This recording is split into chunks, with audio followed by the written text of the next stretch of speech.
Skagway is where we are today. Skagway, Alaska. Skagway, Alaska. Gonna get on a train and 3-hour journey. that's pretty much it. It's pretty.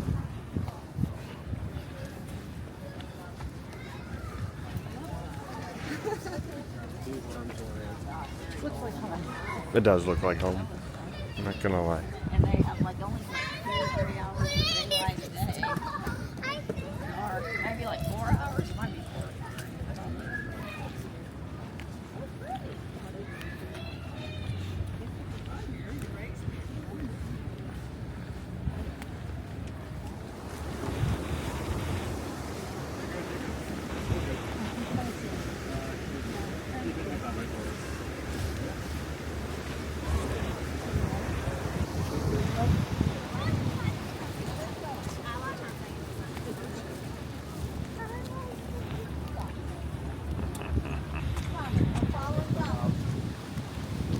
God.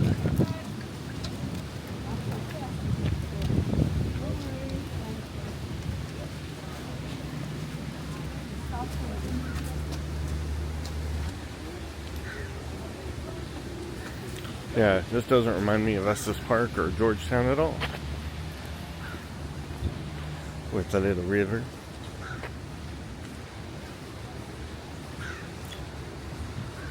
Alright.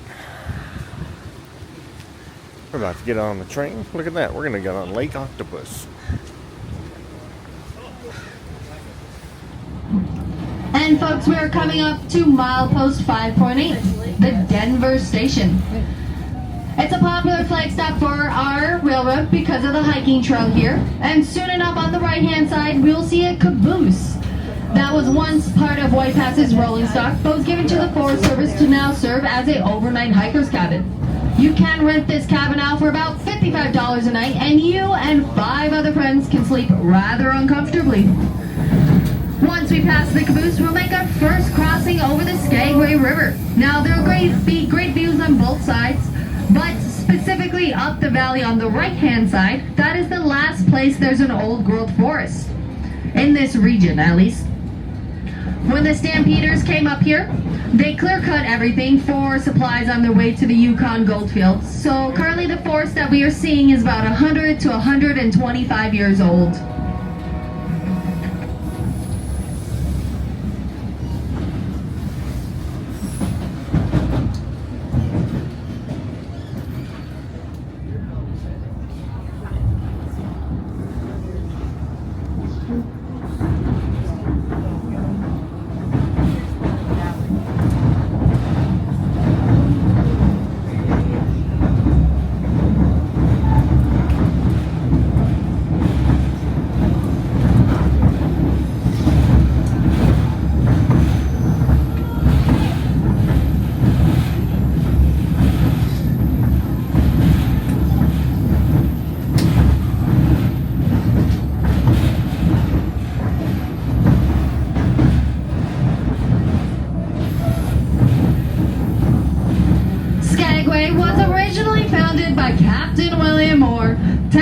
Before the actual gold rush began. He first saw this area in the spring of 1887 when he came up here with a survey crew to figure out the position of the 141st meridian, which is the line that creates the border between Alaska and Canada.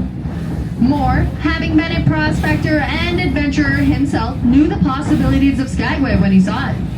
So after he was done with his survey crew in the spring, he came back and claimed a 160-acre homestead at the mouth of the Skagway River and called his settlement Mooresville. Sadly though, for Mr. Moore, when Stampeders started arriving in 1897, they didn't respect his claim, and he was legally forced to scale back his ownership of this land. They started to call the area Skagway after the Clinkerwood Shagway, and the word refers to the strong north winds in this area.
here for a minute. Okay.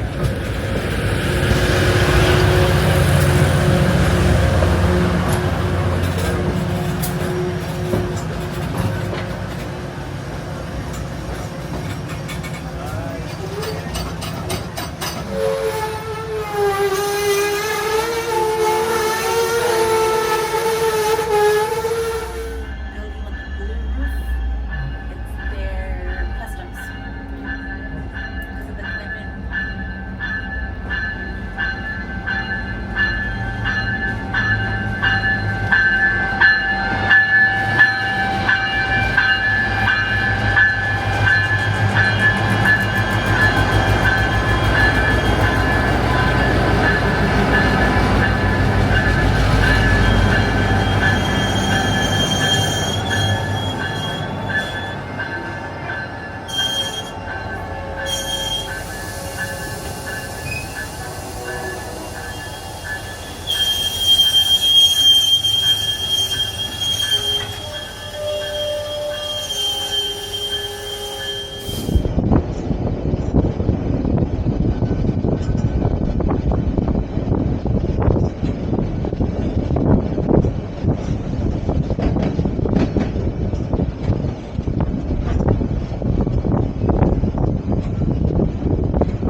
left-hand side, you will be seeing that South Klondike Highway across the valley. That eventually connects to the Alcan, the Alaskan-Canadian Highway, which is about 1,390 miles long, and that can take you all the way down to the lower 48. If you ever get the chance to do the road trip, I do recommend. I have driven it from Minnesota and Oregon before. Each time it's taken me around 40 hours. The gas stations are just far enough apart to raise your cortisol just a little bit, and then you come upon it and everything is fine in the world. But Skagway is special because we're one of 3 cities in Southeast Alaska that has a roadway. So again, it's Skagway, Haines, and Hyder. Juneau, our state capital, doesn't even have a road. You can only get to it by boat, plane, or birth canal.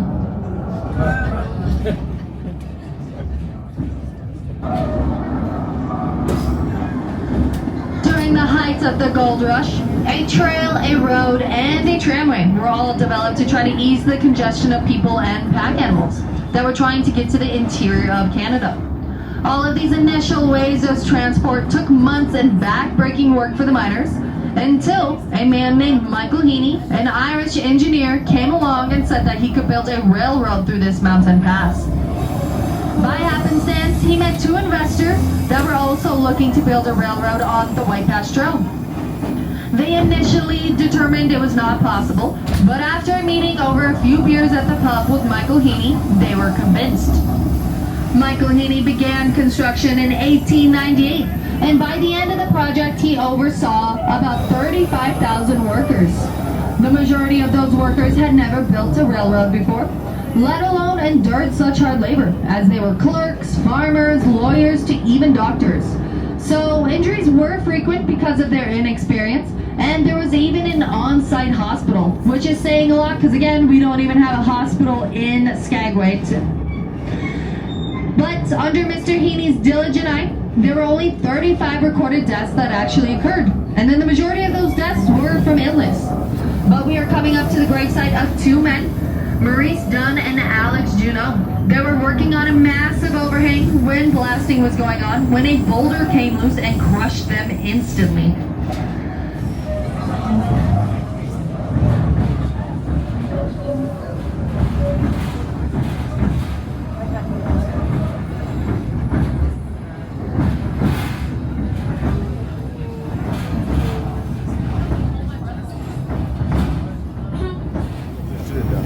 Sitting on ready to go.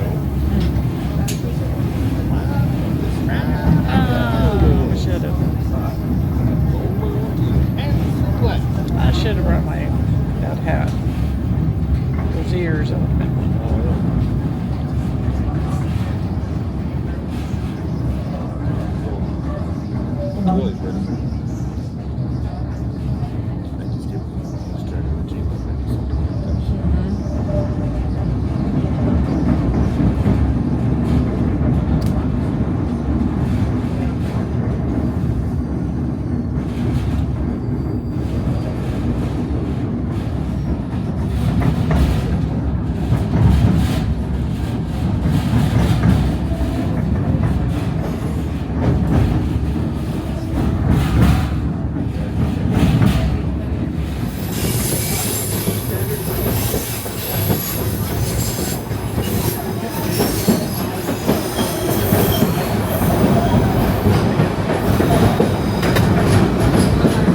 Hold on to your hats and glasses. This is the wildest ride in the wilderness.